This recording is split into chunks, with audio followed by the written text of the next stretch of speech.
What's up everybody, my name is Kizzy and today we're going to talk about books. So I have put together a list of just 6 books that I think are kind of autumnal vibes.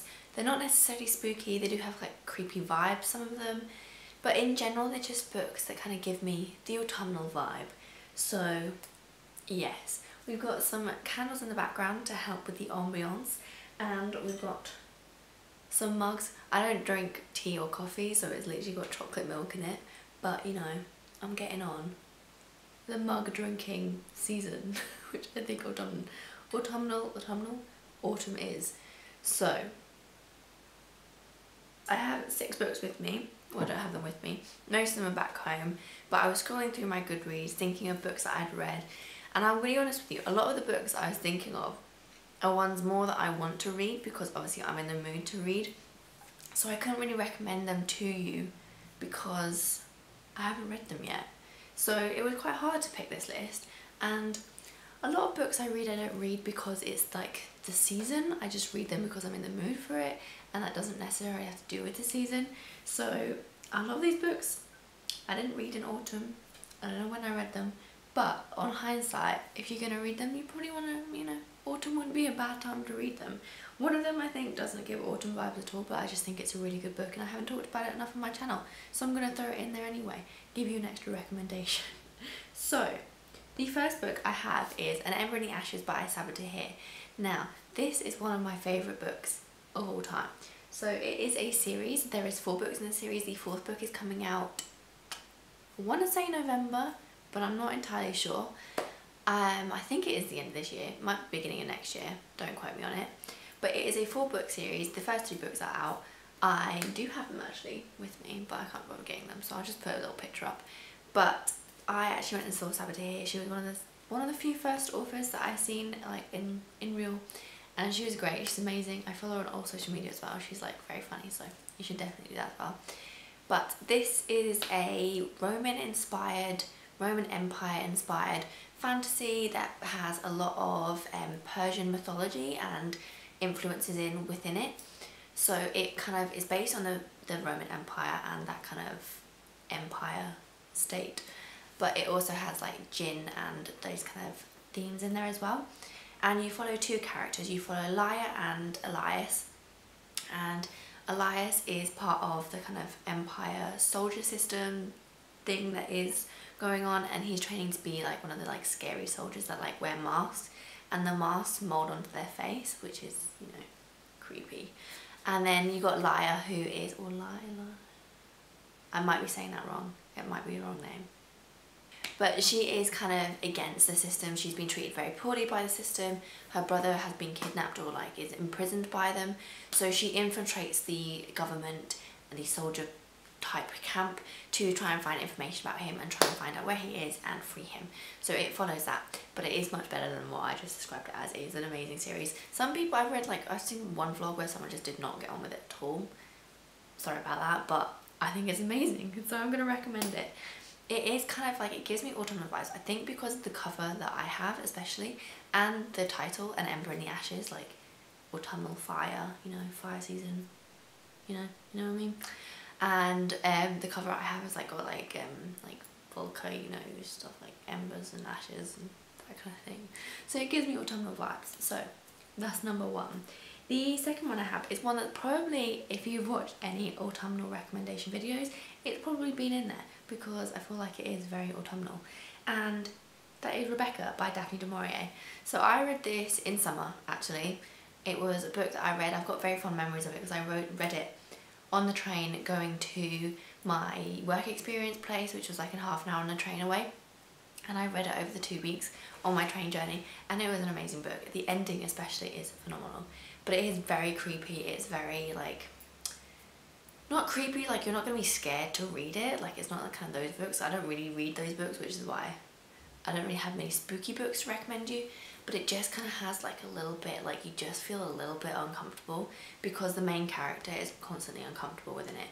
So it follows a young girl who she's at this hotel and she meets this man and they end up getting married, and she moves to his big kind of mansion like house, And when she gets there, she discovers, or I don't know if she already knew, but he was married before to this woman called Rebecca. and she is kind of this big personality. Everybody loved Rebecca, everybody like raves about her, all the housemaids and all that kind of thing. They all really loved her, and like she knew how to run a house properly, she knew how to throw amazing parties, all these kind of things. Like she's a big personality to live up to, and the main character kind of feels like everyone doesn't like her, or there's something missing when it comes to Rebecca, because her new husband won't really talk to her about him or her, and it's all just a little bit off, you know, it's just a little bit, it doesn't quite match up. And then as you go through the book, it slowly starts to unravel, and like pieces start to fall into place, and then there's a big shock reveal. And then even the ending, like the last bit of the ending, you're just like, what is going on?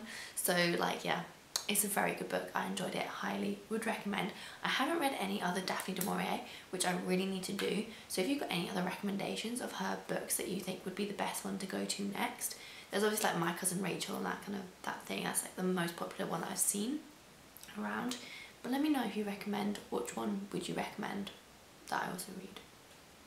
So the third book I have in the series is a classic, and this is the first of 2 classics that I've got on my list.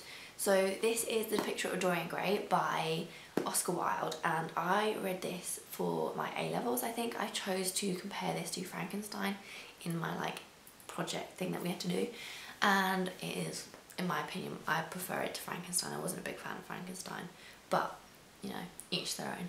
So The Picture of Dorian Gray is also one that you probably are familiar with the idea. It's also commonly referred, like compared to Dr. Jekyll and Mr. Hyde. I think it does a better job at telling similar ideas or getting across similar ideas. It follows a young man who is Dorian Gray, and he meets this artist who then starts painting him, and he kind of gets, he's very self-involved, very,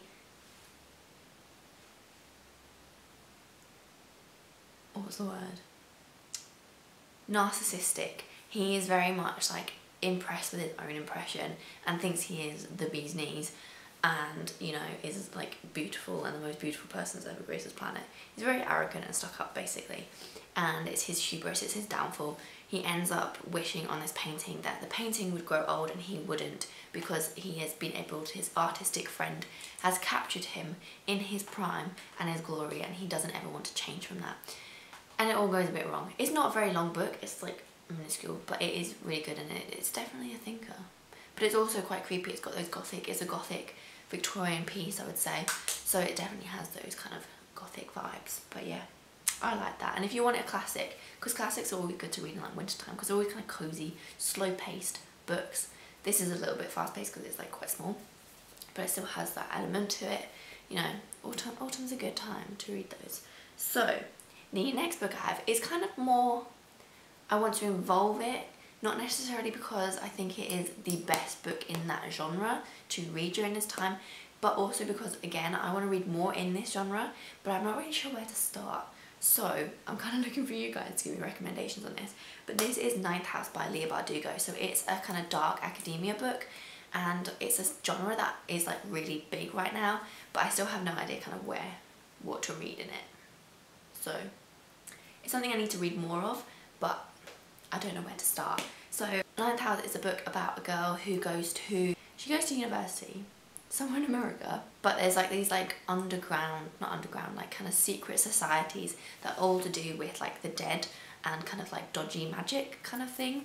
So like waking the dead and all that kind of thing, and she is in the kind of over society that looks after them all and makes sure that they don't do anything dodgy, like they don't kill anyone basically and things like that, but then ends up being a girl who is found dead, and she kind of has to piece together why the girl was dying or why the girl died. And it's kind of like a murder mystery with a bit of like ghosts and other stuff thrown in there. Does that make sense? I don't know. I read this like a year ago. It wasn't my favourite, Leigh Bardugo. I'm not really, yeah, I hadn't really read much in that genre, so I don't know if it's a genre for me, or I just haven't read enough in that genre to like decide yet. So I want to expand. I want to read more in it basically before I make my decision.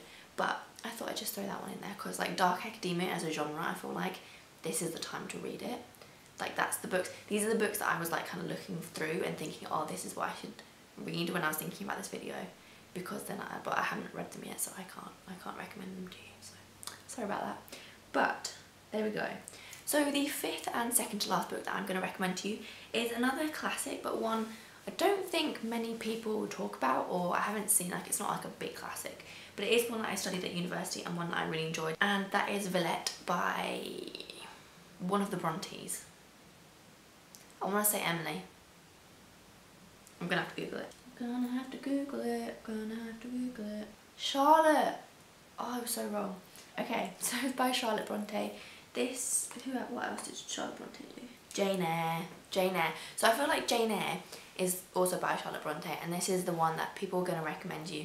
Definitely has the gothic vibes of Victorian literature. It is very gothic, and it is a romance and all that kind of thing.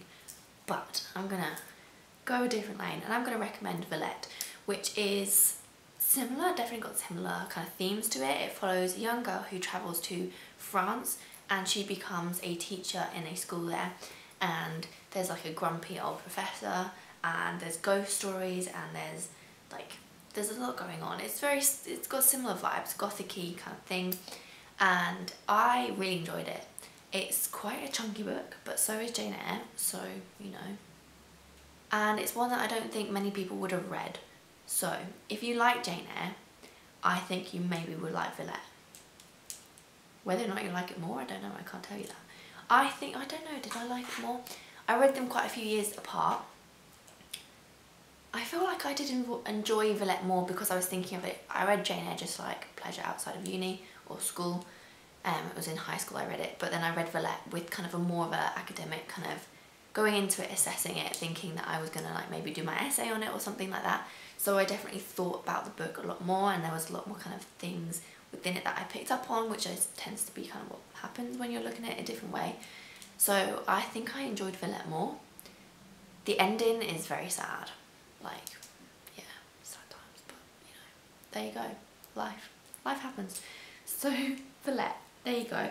Okay, so the final book, and this is the one that I said that's kind of not autumnal, it kind of is autumnal, kind of not autumnal, because it's got like, it's like a, kind of is. No, it kind of is. I'm going to say it is, but I kind of just want an excuse to like talk about it a little bit more because it's an amazing book, and I think I should recommend it more on my channel, and I haven't in recent times because that's when I had my 2-month break just after reading it. But that is A Song of Wrath and Ruin by Roseanne A. Brown, and this follows, it's kind of hard to explain. I'm going to read, you know what, I'm going to read the blurb. For Malik, the Solstice Festival is a chance to escape his war-sickened home and start a new life with his sisters in the prosperous city of Ziran. But when a vengeful spirit abducts Malik's younger sister Nadia as payment into the city, Malik strikes a fatal deal. Kill Kirina, the Crown Princess of Ziran, for Nadia's freedom. But Kirina has deadly aspirations of her own. Her mother, the Sultana, has been assassinated. Her court threatens mutiny, and Solstasia, I don't know if I'm saying that right, looms like a knife over her neck. Grief-stricken Kirina decides to resurrect her mother through ancient magic, requiring the beaten heart of a king. And she knows just how to obtain one by offering her hand in marriage to the victor of the Solstasia competition. When Malik rigs his way into the contest, they are set on the course to destroy each other, but as attraction flares between them and ancient evil stirs, will they be able to see their tasks to death? Dun dun dun.